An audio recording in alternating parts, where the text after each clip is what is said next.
Hello friends, कैसे हैं आप सभी को दिल से मेरा प्यार भरा नमस्कार। आप सभी का मेरे इस नए चैनल कामना की दुनिया में स्वागत है। आज मैं आप सभी के लिए बहुत ही इंटरेस्टिंग स्टोरी लेके आई हूँ। ये है मुंशी प्रेमचंद्र जी की कहानी तथा इसका नाम है अनुभव। यह बहुत ही इंटरेस्टिंग स्टोरी है, प्लीज़ इसको ध्यान से सुनिएगा। तो चलिए हम अपनी कहानी को बिना समय बर्बाद किए हुए शुरू करते हैं।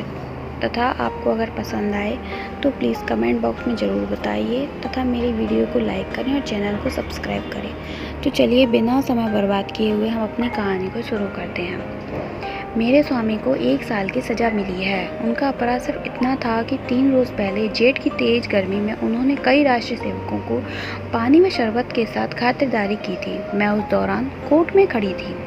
ऐसा लग रहा था मानो कमरे से बाहर खड़े शहर की सभी राजनीतिक चेतना किसी बंदी पशु की तरह जोर जोर से चीख रही हो। मेरे स्वामी बेड़ियों से बंधे हुए लाए गए। इस दौरान हर तरफ सन्नाटा पसर गया, लेकिन मेरे मन में कोहराम मचा हुआ था। क्रोध का आवेश मन ही मन फूटकर बाहर आना चाह रहा था। मुझे इतना गुमान कभी नहीं महसूस हुआ था। सामने कुर्सी पर बैठा अंग्रेज जज व उसके बगल में खड़े लाल रंग की पगड़ी बांधे पुलिस अफसर सभी मुझे नीच दिख रहे थे। बस यही मन कर रहा था कि तुरंत दौड़कर अपने स्वामी के पैरों में गिर जाऊं और वहीं प्राण त्याग दूं। कभी शांत, कभी चंचल, तो कभी आत्मसम्मान से भरी मूर्ति से दिख रही थी मैं। मेरे मुख पर किसी तरह का अफसोस या ग्लानि नहीं झलक रही थी। किसी की सेवा को अपराध करार देना व उसकी 1 साल की जेल की सजा सुनाना, क्या गजब की न्याय व्यवस्था है। बताइए कैसी न्याय व्यवस्था है। ऐसे में तो मैं 100 बार ये गुनाह करने को तैयार हूँ। मेरे स्वामी जाने लगे और जाते वक्त मेरी ओर देखकर मुस्कुराए और फिर आगे बढ़ गए। कोर्ट से बाहर आकर मैंने 5 रुपए की मिठाई खरीदी और कुछ राष्ट्रीय सेवकों को आमंत्रित कर मिठाई खिलाई। उसी दिन शाम होते ही मैं पहली बार कांग्रेस के जलसे में शामिल होने से खुद को रोक न सकी। यही नहीं, मैंने मंच पर जाकर भाषण भी दिया। अंदर द्वेष इतना भरा था कि सत्याग्रह का प्रण भी ले लिया। उस समय मेरे अंदर इतनी शक्ति कहाँ से आ गई मुझे खुद भी नहीं पता चला। लेकिन हाँ, सब कुछ न्यौछावर हो जाने के बाद अब किस बात का डर था। भगवान का कठिन से कठिन प्रहार भी अब मेरा क्या ही बिगाड़ सकता था। अगले दिन मैंने पिताजी व ससुर जी के लिए 2 पत्र लिखे। ससुर जी को पेंशन मिलती थी और पिताजी जंगल के महकमे में अच्छे पोस्ट पर आसीन थे। परंतु अफसोस कि सारा दिन बीत जाने के बावजूद कोई जवाब नहीं आया।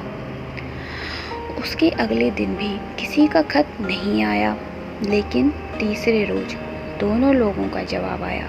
ससुर जी ने पत्र में लिखा था कि मुझे लगा था कि वृद्धावस्था में तुम दोनों मेरा सहारा बनोगे, लेकिन अब कोई फ़ायदा नहीं। तुम दोनों ने मेरी आस पर पानी फेर दिया। मुझे सरकार से पेंशन मिलती है, लेकिन तुम्हें अपने यहाँ रखकर मैं इस पेंशन को नहीं खोना चाहता। पिताजी के पत्र में भी कुछ ऐसा ही कठोर जवाब सुनने को मिला। पिताजी को इसी वर्ष ग्रेड मिलने वाला था, परंतु वो मुझे अपने पास बुलाते तो उन्हें ग्रेड से हाथ धोना पड़ता। ऐसे में वो मेरी मौखिक रूप से मदद करने के लिए तैयार थे। मेरा मन दुखी हुआ और मैंने इन दोनों खतों को जला दिया व उसके बाद उन्हें कोई और खत नहीं लिखा। इसे ही कहते हैं स्वार्थ, जिसका प्रभाव इतना प्रबल होता है कि वक्त पर अपनी संतान भी नज़र नहीं आती। ससुर व पिता दोनों ने अपना मुंह फेर लिया, लेकिन अभी मेरी आयु ही क्या है। अभी तो मुझे दुनिया देखनी है। इतने में किसी ने बाहर से मेरे दरवाजे की कुंडी खटखटाते हुए मुझे आवाज़ दी। मैं सहम गई, मेरे रोंगटे खड़े हो गए।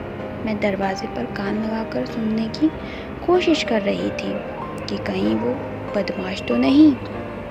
फिर मैंने कठोर आवाज़ में कहा, कौन है, क्या काम है। बाबू ज्ञानचंद्र की आवाज़ सुनकर मैं थोड़ी शांत हुई। ये मेरे स्वामी के सबसे अच्छे मित्र हैं। उनके साथ एक महिला भी आई थी, वे उनकी पत्नी थी। पहली बार वो मेरे घर आई। मैंने उन्हें आदर भाव से प्रणाम कर अंदर बुलाया। ये दोनों ऊपर आकर बैठे। वह बेहद ही दरिया दिल से मुझे सांत्वना देने लगे। उनकी पत्नी के विचार देखकर मुझे ये समझ आ गया कि वो एक सशक्त महिला हैं। उनके चेहरे से ही उनकी प्रतिभा झलक रही थी। दोहरी कदकाठी के साथ चेहरे पर रोब व जेवरों से लदी किसी महारानी से कम नहीं लग रही थी। खास बात तो ये कि बाहर से वो जितनी कठोर दिख रही थी, अंदर से उतनी ही करुणा से भरी हुई थी। उनसे बातचीत शुरू हुई। ज्ञान जी की पत्नी ने कहा, क्या घर पर किसी को खत लिखा है? तो मैंने कहा कि हाँ, लिखा है। ज्ञान जी की पत्नी ने मुझसे कहा कि कोई घर से लेने आ रहा है आपको? तो मैंने कहा नहीं, पिताजी व ससुर में से कोई मुझे अपने साथ रखने को तैयार नहीं है। तब ज्ञान जी की पत्नी ने मुझसे कहा, तो फिर आगे क्या करने का सोचा है? तो फिर मैंने कहा कि फ़िलहाल के लिए तो यहीं पर हूँ। तब ज्ञान जी की पत्नी ने कहा, हम लोगों के साथ हमारे घर क्यों नहीं चल रही हो? अकेले मैं तुम्हें यहाँ नहीं रहने दूंगी।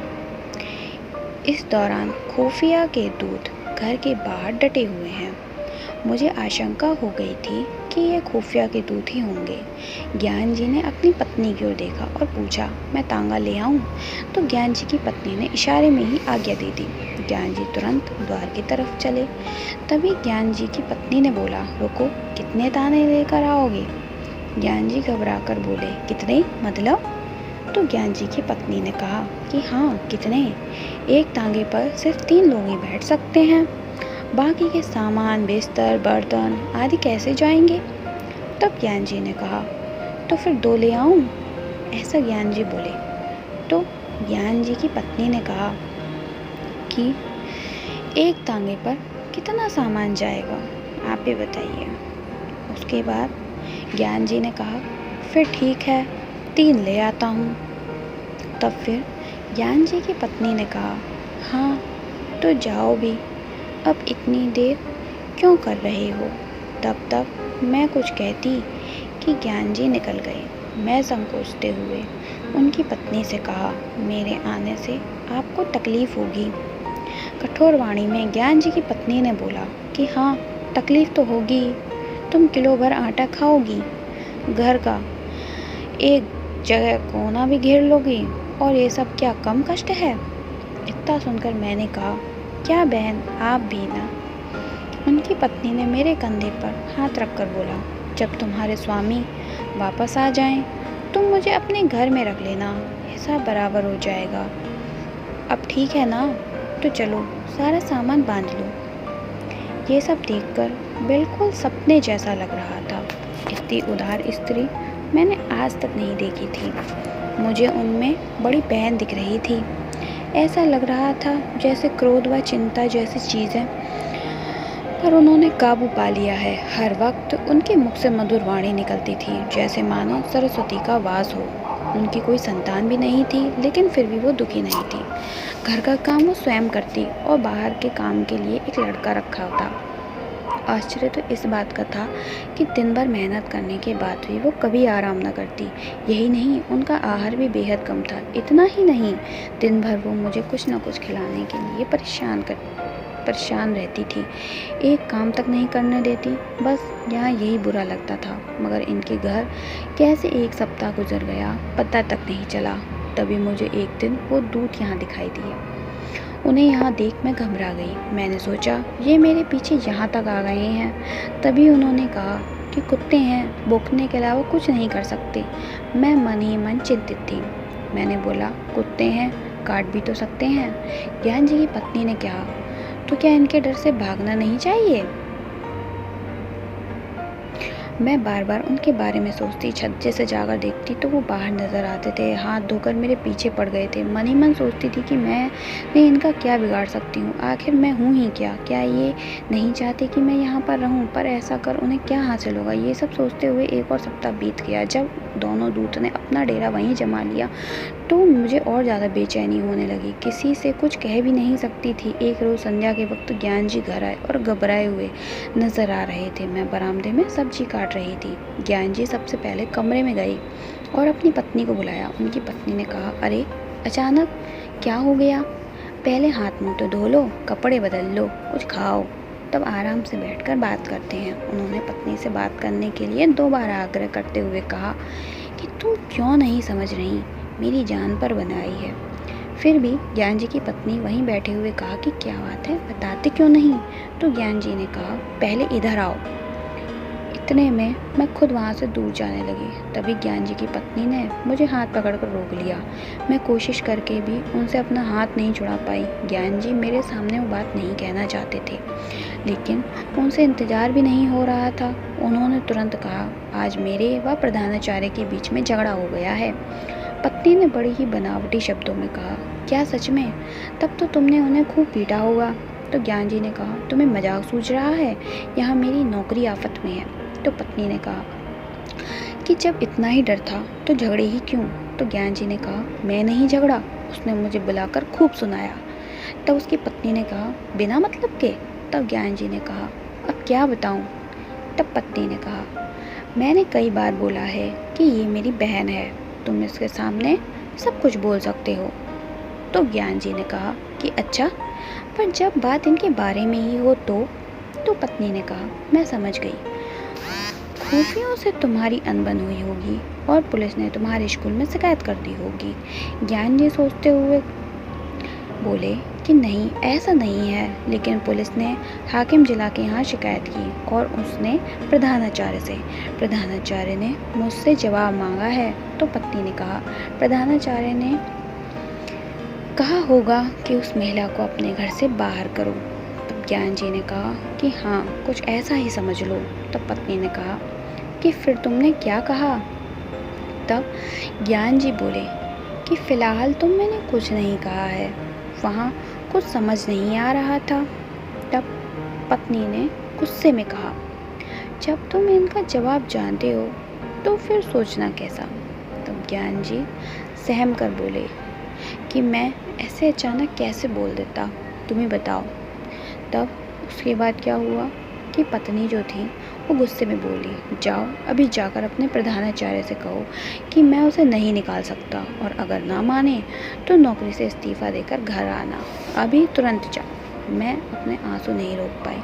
रोते हुए मैंने कहा कि बहन, ये सब क्यों? तब ज्ञान जी की पत्नी ने मुझे डांटा और कहा कि तुम बिल्कुल चुप रहो, नहीं तो कान पकड़ लूँगी। तुम क्यों बीच में बोलती हो? हम जब भी रहेंगे तो एक साथ ही रहेंगे, अगर जिएंगे तो एक साथ और मरेंगे तो भी साथ। पति को सुनाते हुए कहा, इनकी आधी उम्र बीत गई है, लेकिन इन्होंने कुछ नहीं सीखा। अब खड़े क्यों हो? तुम्हें बोलने में डर लग रहा है तो मैं जाकर कह दूं? ज्ञान जी ने गुस्सा होकर बोला, कल जाकर बोल दूंगा, इस समय पता नहीं वो होगा भी या नहीं। इधर पूरी रात मैं सो नहीं पाई। पिता व ससुर, जिसे दोनों ने ठुकरा दिया हो, उस दासी को इन्होंने इतनी इज्जत दी। ज्ञान जी की पत्नी सच में किसी देवी से कम नहीं है। अगले दिन ज्ञान जी निकल रहे थे, तभी पत्नी ने कहा कि जवाब देकर आना।